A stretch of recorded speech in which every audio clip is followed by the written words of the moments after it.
Hello guys, అందరికీ నమస్కారం. నేను A to Z మొబైల్ పై నుంచి అరుణ్ మాట్లాడుతున్నాను. ఈరోజు క్లాస్ లోపల ఒక మొబైల్ ఫోన్ అనేది ఎలా ఆన్ అవుతుంది, అది ఆన్ అయినప్పుడు ఉన్న కండిషన్ ఏంటిది, ఆ ఆన్ అయినప్పుడు కావాల్సిన వస్తువులు ఏంటిది, ఐసీలు ఏంటిది, దాని గురించి క్లియర్ అండ్ క్లారిటీగా ఈరోజు క్లాస్ లోపల మనం మాట్లాడుకుందాం. సో ఒక మొబైల్ ఫోన్ ఆన్ అవ్వాలంటే ఏమేమి కావాలి, ఒక పార్ట్ నుంచి ఇంకో పార్ట్కి ఎలా ట్రావెల్ అవుతుంటుంది, ఒక సర్క్యూట్లో ఎలక్ట్రిసిటీ అనేది, దాని గురించి మనం డీటెయిల్గా మనం ఈ రోజు లోపల మాట్లాడుకుంటాము.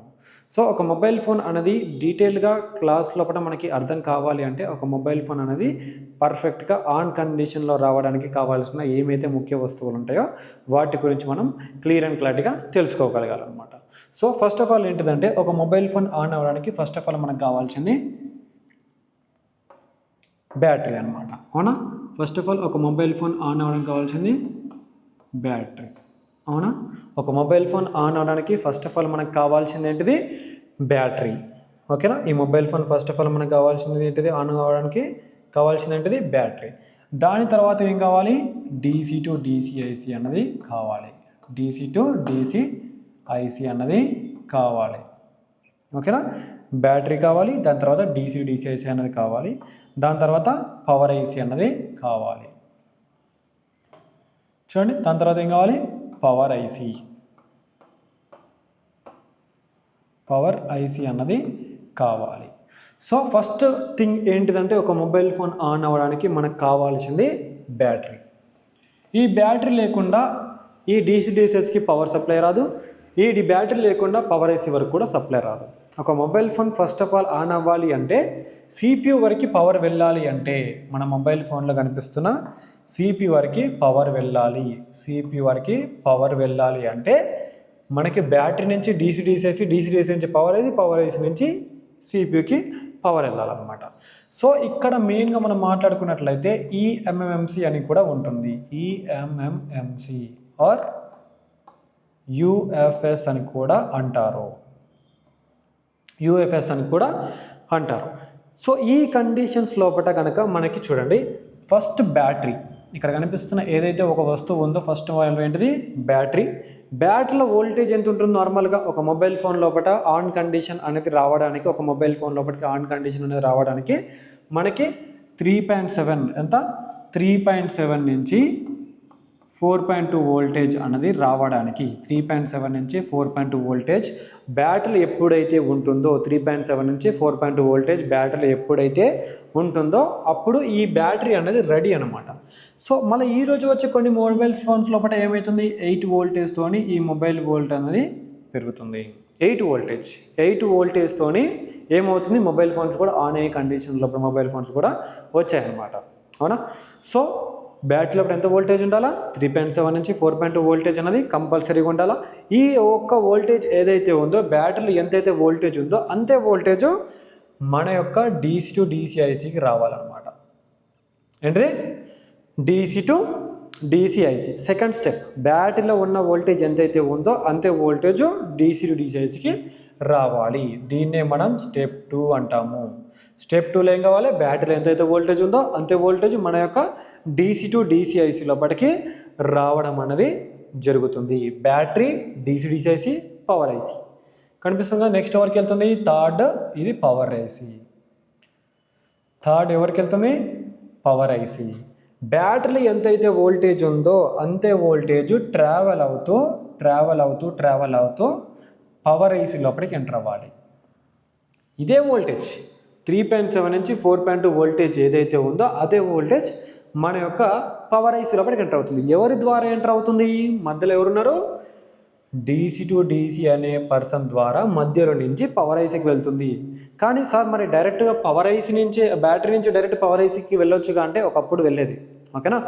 ఒకప్పుడు మనకి ఒకటే పవర్ IC ఉండేది. ఆ పవర్ IC మళ్ళీ DC లాగా పనిచేసేది. ఆ పవర్ IC మళ్ళీ CPUకి పవర్ ఇచ్చడానికి పనిచేసేది అనమాట.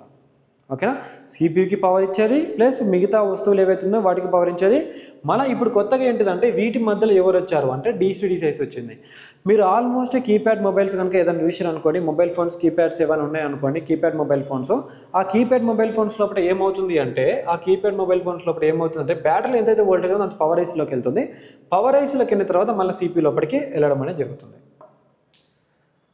ఓకేనా, బ్యాటరీలోకి వెళ్తుంది, దాని తర్వాత పవర్ ఐసీలోకి వెళ్ళడం అనేది జరుగుతుంది. ఇది అనమాట కండిషన్. బ్యాటరీ ఎంతైతే వోల్టేజ్ ఉందో పవర్ ఐసీ లోపలికి రావాలి.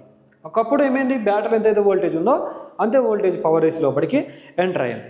పవర్ ఐసీ లోపలికి ఎంటర్ అయిన తర్వాత ఏమైంది, మిగతా సెక్షన్స్ ఏమున్నాయి అక్కడ, నెక్స్ట్ పవర్ ఐసీలోకి వెళ్ళాలి, సిపికి వెళ్ళాలా, అండ్ ఈఎంఎంసీ ఆర్ యూఎఫ్ఎస్లోకి వెళ్ళాలా. సో ఎప్పుడైతే బ్యాటరీ ఎంతైతే వోల్టేజ్ ఉందో అంత వోల్టేజ్ మన పవర్ ఐసీ లోపలికి ఎప్పుడైతే అందుతుందో, కాకపోతే ఇక్కడ మధ్యలో ఎవరున్నారో డీసీ ద్వారా దాని తర్వాత పవర్ ఐసీకి వెళ్తుంది. ఒకప్పుడు ఏమైంది, పవర్ ఐసీ డైరెక్ట్గా వెళ్ళదు, ఇప్పుడు ఏమవుతుంది, డీసీ మధ్యలో నుంచి వెళ్తుంది. సో ఇదే డీసీ నుంచి వెళ్ళింది కదా, పవర్ ఐసీకి వెళ్ళింది కదా. మరి పవర్ ఐసీకి వెళ్ళి ఇప్పుడు ఏముంటుంది, పవర్ బటన్. ఇక్కడ ఏముంటుంది, పవర్ బటన్. ఏమంటారు, పవర్ బటన్ అంటారు, TTON, పవర్ బటన్ అంటారు. ఈ పవర్ బటన్ ఎప్పుడైతే ప్రెస్ చేస్తామో అప్పుడే సిపియూకి ఈఎంఎంసీకి వోల్టేజ్ వెళ్తుంది. Until and unless power button మనం ప్రెస్ చేయనంత వరకు ఇక్కడ వోల్టేజ్ స్టేబుల్గా ఉండిపోతుంది.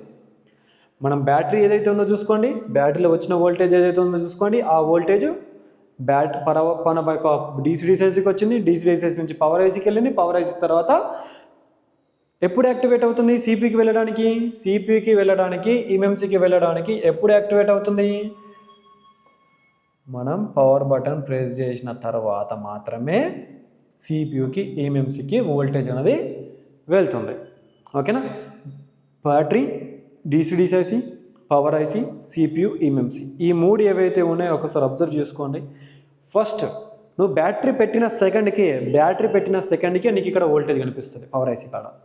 ఏంటిది, బ్యాటరీ పెట్టిన సెకండ్కే నీకు ఇక్కడ వోల్టేజ్ అనేది కనిపిస్తుంది. ఎవరి ద్వారా వస్తుంది, డీసీ లోపల నుంచి ట్రావెల్ అవుతూ డీసీ నుంచి ట్రావెల్ అయ్యి ఇన్పుట్ అయ్యి మళ్ళీ దాని నుంచి అవుట్పుట్ అయ్యి పవర్ ఐసీ లోపలికి రావడం అనేది జరుగుతుంది.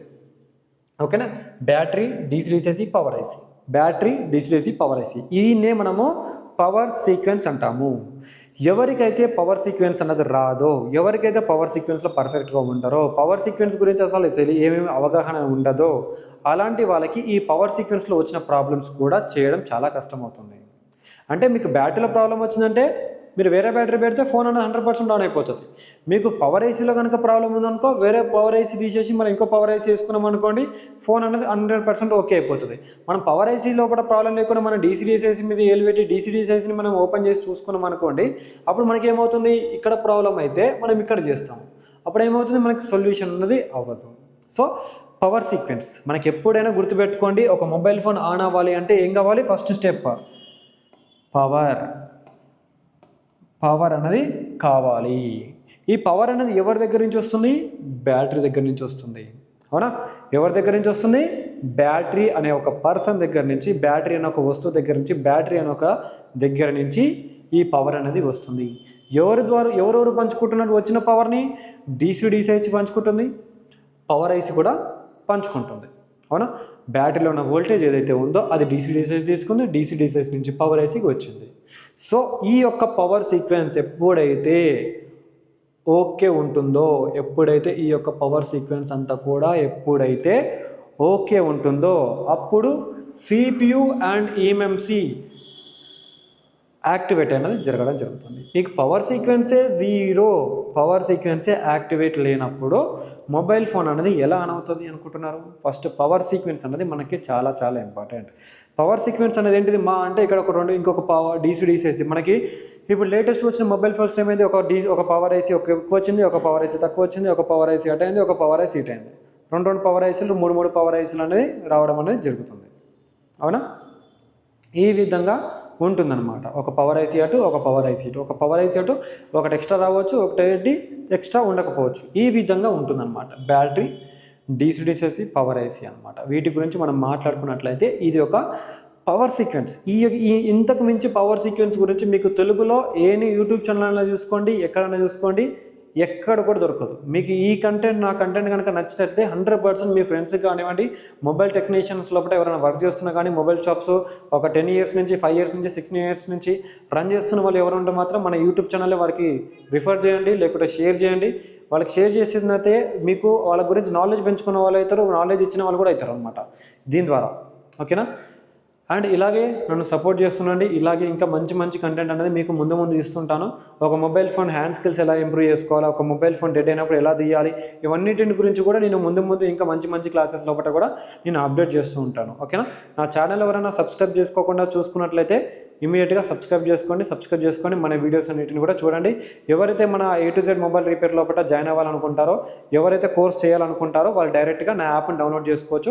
ప్లేస్టోర్లోకి వెళ్తే కింద లింక్ డిస్క్రిప్షన్ అనేది ఇస్తాను నేను. ప్లేస్టోర్లోకి వెళ్తే డైరెక్ట్ యాప్ అనేది యాక్టివేట్ అవుతుంది. యాక్టివేట్ అయిన తర్వాత మీరు క్లాసెస్ అనేది యూజ్ చేసుకోవచ్చు.